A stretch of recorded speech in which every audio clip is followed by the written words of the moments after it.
여러분 안녕하십니까? 3월 18일 월요일 넘치는 우리 교회 매일 묵상 시작하도록 하겠습니다. 오늘 본 말씀은 마가복음 12장 35절부터 44절까지 말씀입니다. 어제 주일 잘 보내셨나요? 오늘 또 열심히 부지런히 학교로 직장으로 또 가정에서 애쓰고 있을 모든 분들을 응원합니다. 저는 오늘부터 일본 답사를 갑니다. 여러 가지 많은 스토리들이 있긴 했는데, 어쨌든 간에, 오늘부터 그 목요일까지 저는 가고요. 나머지 팀들은 금요일날 귀국할 예정입니다.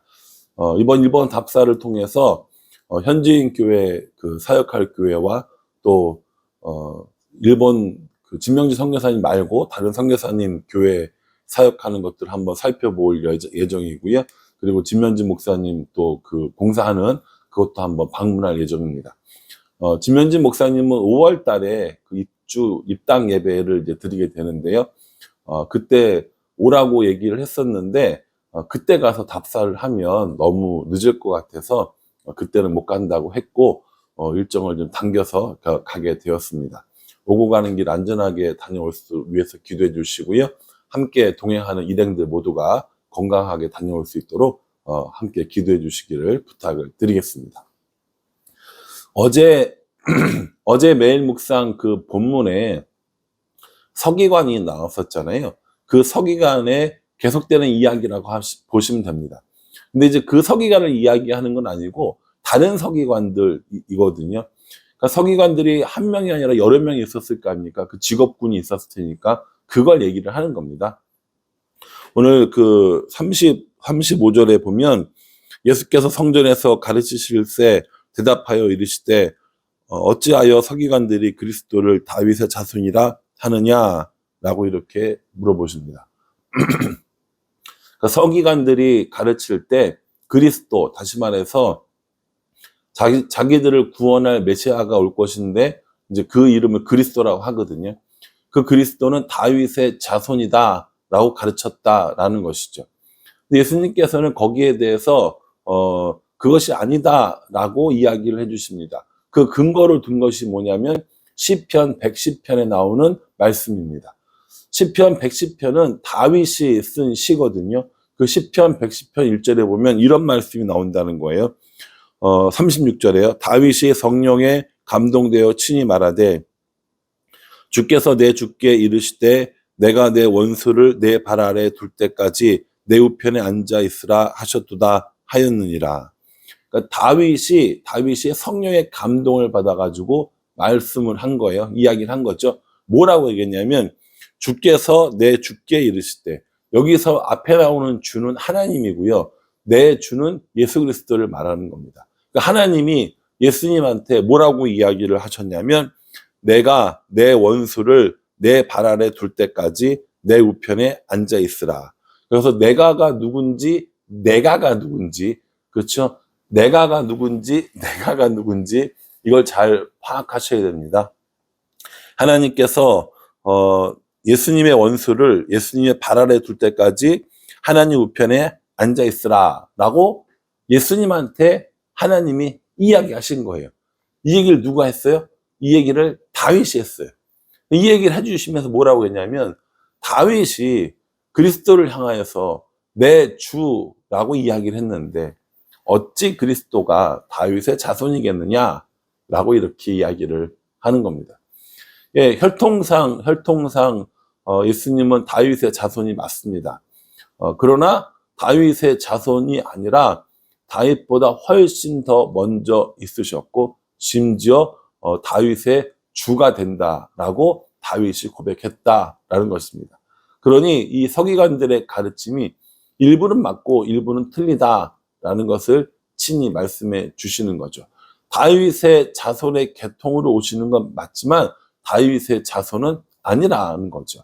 그러니까 서기관들은 어떤 사람들이냐면 율법을 필사하고 연구하고 그리고 사람들에게 가르치는 일들을 하는데 서기관들이 가르치는 것 중에 잘못된 것도 있다라는 것들을 알려주신 거죠.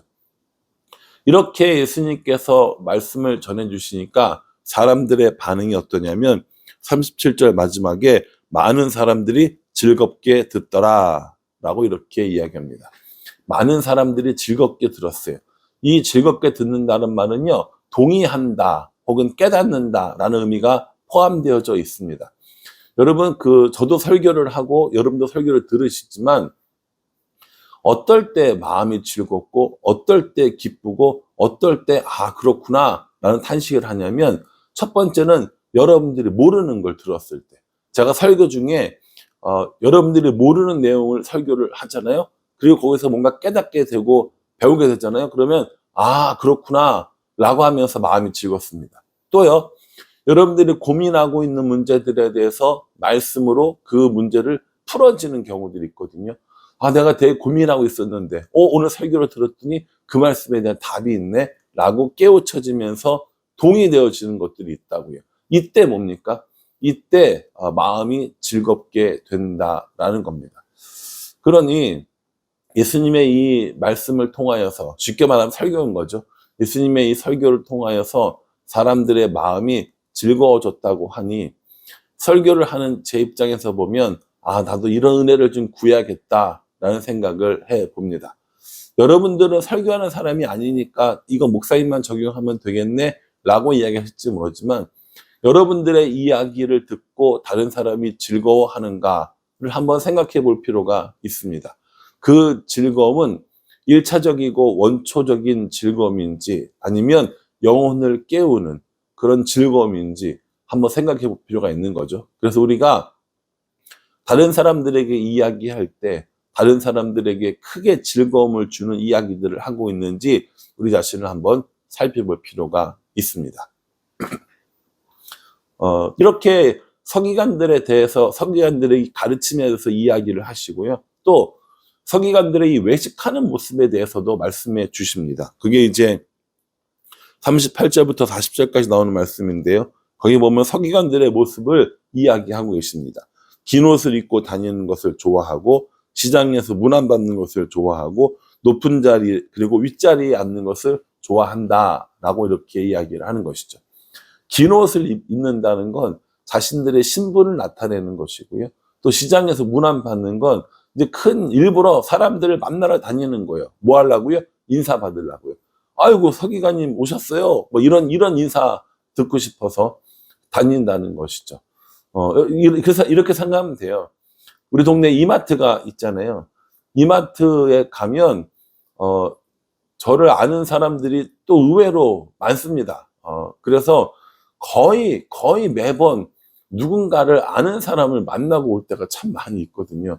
한편으로 이제 곤란하기도 하고, 뭐 이렇게 단정하게 간 것도 아니고 그냥 추리닝 바람으로 갔는데 누구 만나면 되게 곤란하기도 하고 이럴 때도 있어요.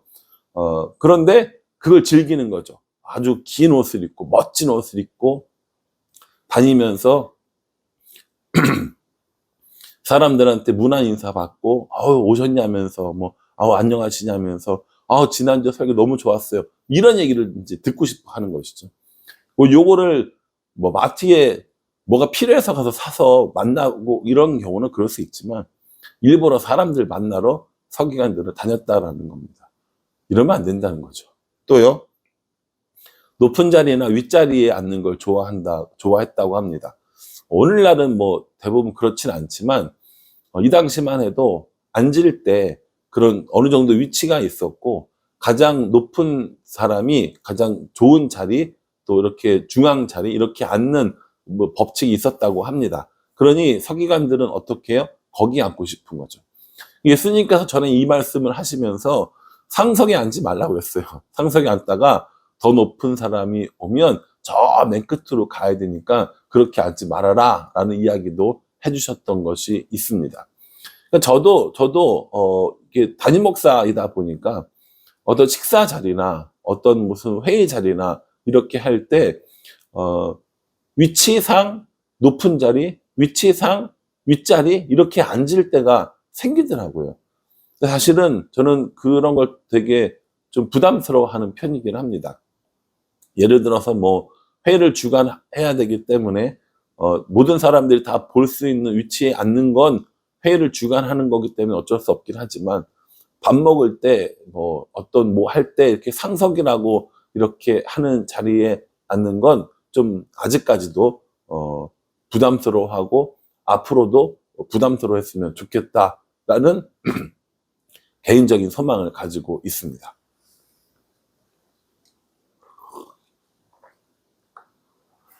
아침에 일찍 촬영을 하니까 아주 목이 덜 풀려서.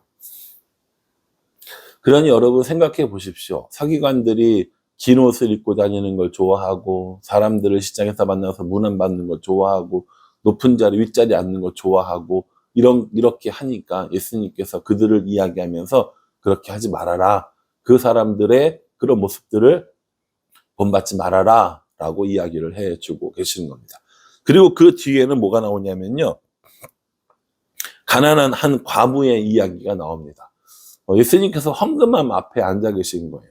그 성전 앞에 가면 헌금함이 있는데 어떻게 되어 있냐면 나팔 모양으로 이렇게 둥그렇게 이렇게 큰 구멍에 점점 이제 작아져가지고 밑에 통이 있는 거죠.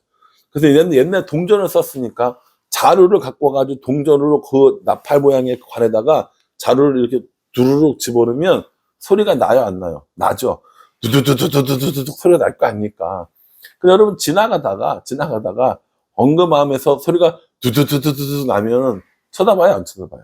쳐다보죠. 그 온갖 부자들이 와가지고 자기의 이 재력을 자랑하기 위해서 거기다가 그냥 한 자루씩 집어넣는 거예요. 헌금 바바바바바바 이렇게 소리 나게. 그런데 한 과부는요. 여기 보면 두 렙돈 한 고드란트라고 이렇게 이야기를 하거든요. 이 렙돈이라는 것은요 헬라식 표현이고 고드란트는 로마식 표현입니다. 그러니까는 이제 같은 그런 그 화폐를 말하는 건 아니고 헬라에서 쓰는 화폐 두 고드란트가 로마에서 쓰는 화폐 헬라에서 쓰는 두 렙돈이라는 단위가 두 렙돈이 로마에서 쓰는 화폐 1고드란트만큼이라는 거죠. 그럼 1고드란트는 얼마냐면 당시 임금의 100분의 1이었다고 합니다. 오늘날 우리가 하루의 임금을 예를 들어서 계산하기 편하게 10만 원이라고 생각을 했을 때 그 10만 원의 100분의 1이면 얼마입니까? 1,000원인 거죠. 그래서 두 렙돈이라고 하면 혹은 1,000원 혹은 2,000원이라고 이야기할 수 있는 겁니다. 어떤 사람들은 와서 한 자루 그냥 쫘라라라 이렇게 헌금 넣는데 예수님 그거 보시고 계셨어요? 한 가부가 와가지고 동전 2개를 집어넣었어요. 찰랑 했을 거 아닙니까?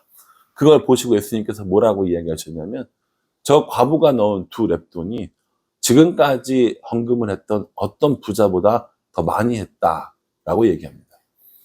예수님의 논리는 이겁니다. 어떤 사람은 많은 재물 중에 일부를 헌금을 했지만 저 가난한 과부는 전 재산을 다 드린 거다라고 이야기하시죠.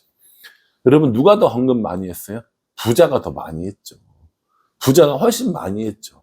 예수님께서는 그걸 보신 게 아니라 양이 아니라 질을 보셨다는 겁니다. 어떤 질을 보십니까? 마음의 질을 보셨다는 거예요. 이게 예수님 앞에 헌금을 드리는 사람들의 마음이어야 된다라는 겁니다. 언젠가 헌금 설교를 하겠다고 제가 누누이 몇 번 얘기했는데 참 타이밍을 못 잡고 있거든요. 그래도 언젠가 아마 헌금 설교를 곧 하게 될 것 같습니다. 헌금의 가장 중요한 건 그 헌금의 양이 아니라 질이라는 거예요. 마음을 얼마만큼 드렸는가 하는 것이죠.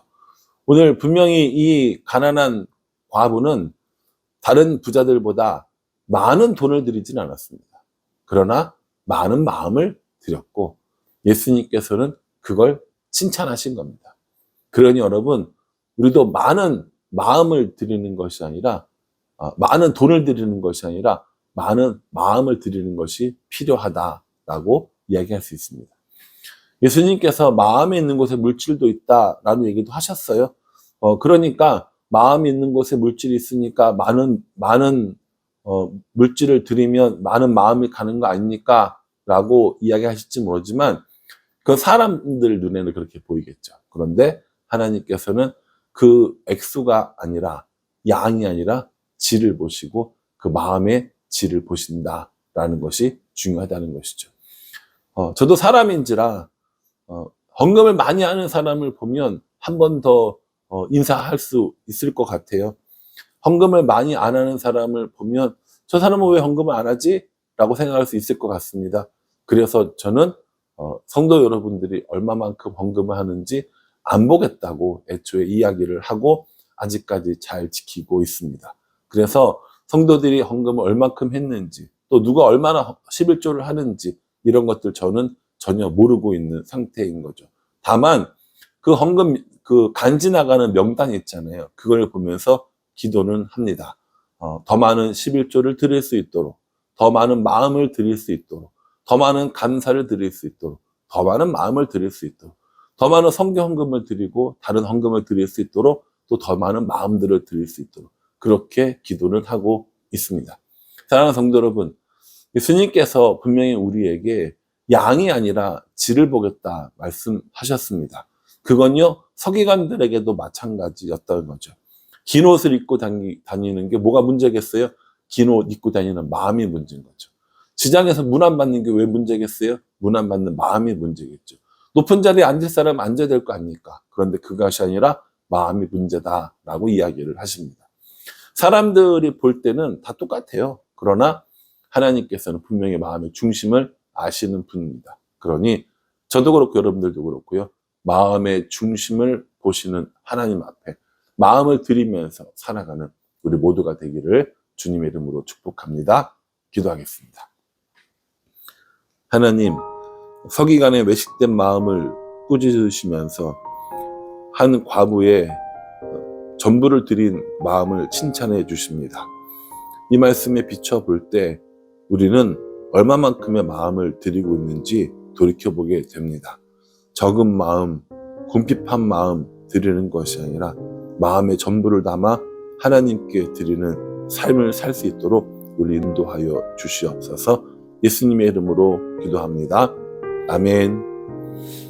예, 여러분 오늘 활기찬 월요일 되시고요. 또 답사팀을 위해서도 계속 기도해 주시기를 부탁을 드리겠습니다. 감사합니다.